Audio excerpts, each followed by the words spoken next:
Jika elok dan berjaya pendidikan dan pembelajaran itu, maka berjayalah bangsa. Namun ukuran kejayaan itu bukanlah semata-mata bila kita berjaya menguasai ilmu, tetapi kejayaan mutlak ialah apabila ilmu itu tidak clash dengan akhlak yang baik. Siapakah yang mampu untuk membuat ilmu itu tidak clash dengan akhlak yang baik? Jawabnya ialah guru. Gurulah sumber ilmu dan juga pembina akhlak. Tanpa guru, ilmu dan akhlak akan lain.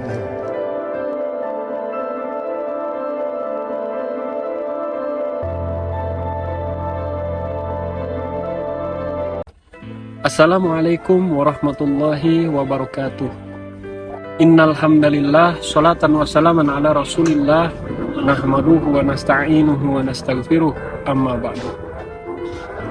Pertama-tama marilah kita mengucapkan puji syukur kita atas kehadiran Allah Subhanahu wa taala, mana berkat rahmat dan karunia-Nya lah sehingga pada kesempatan kali ini saya dapat menyelesaikan tugas mandiri mata kuliah Hadis Tarbawi, dosen pengampu Bapak Zulkifli. Kemudian salawat serta salam kita kirimkan kepada baginda kita Nabi besar Muhammad sallallahu alaihi wasallam dengan mengucapkan Allahumma sholli ala sayyidina Muhammad wa ala ali sayyidina Muhammad. Kemudian adapun materi yang saya bahas itu berkenaan dengan sikap anak didik di majelis ataupun di kelas, serta karakter anak didik dalam menerima pembelajaran. Nah, itu tadi adalah materi-materi yang akan saya bahas. Ketika kita berbicara tentang sikap anak didik di majelis ataupun di kelas, itu ada beberapa macam. Yang pertama adalah ada yang duduk di depan. Nah, yang mana maknanya sendiri adalah anak didik tersebut itu menghargai ataupun menghormati majelis tersebut. Kemudian yang kedua, itu ada yang duduk di belakang. Nah, yang mana yang duduk di belakang sendiri itu karena dia malu-malu. Kemudian yang ketiga, jadi yang ketiga sendiri ada yang berpaling ataupun tidak mengikuti majelis. Balasan Allah Subhanahu wa taala kepada pelajar yang tiga tadi itu setimpal. Nah, yang mana? Peserta didik ataupun pelajar yang pertama itu yang duduk di depan akan diberi rahmat dan keberkahan ilmu oleh Allah Subhanahu wa taala.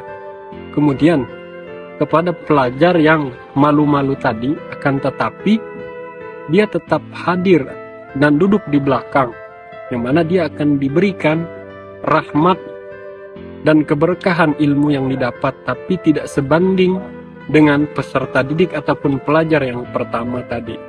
Nah, kemudian yang ketiga, yaitu adalah peserta didik yang berpaling ataupun yang tidak mau mengikuti kegiatan ajar mengajar tadi, maka Allah Subhanahu wa taala berkata bahwasanya anak tersebut tidak akan mendapatkan apa-apa kecuali sebuah penyesalan. Itu saja. Kemudian kita berbicara tentang karakter anak didik dalam menerima pembelajaran. Jadi karakter anak didik sendiri di dalam menerima pembelajaran itu bagaikan bumi yang ditimpa hujan. Jadi ada 3 tipe karakter anak didik.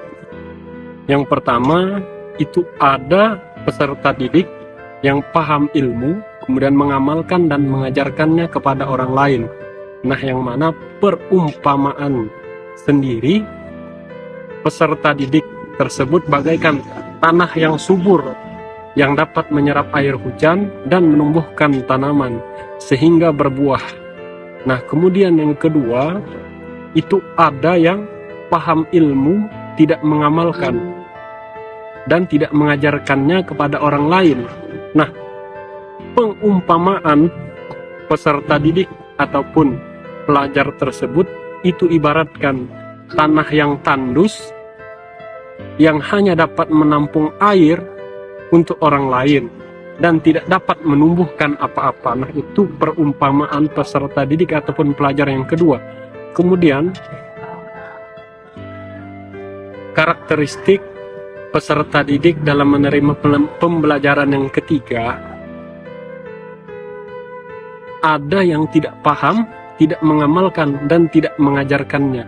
Itu bagaikan tanah yang licin berlumut, yang tidak dapat menyerap air, dan tidak dapat menampung, dan tidak dapat menumbuhkan tanaman. Mungkin itu tadi adalah presentasi daripada materi yang saya bahas. Kemudian mungkin terdapat kekurangan dan kesalahan, saya memohon maaf. Wabillahi taufik wal hidayah warido wal inayah. Summassalam. Assalamualaikum warahmatullahi wabarakatuh.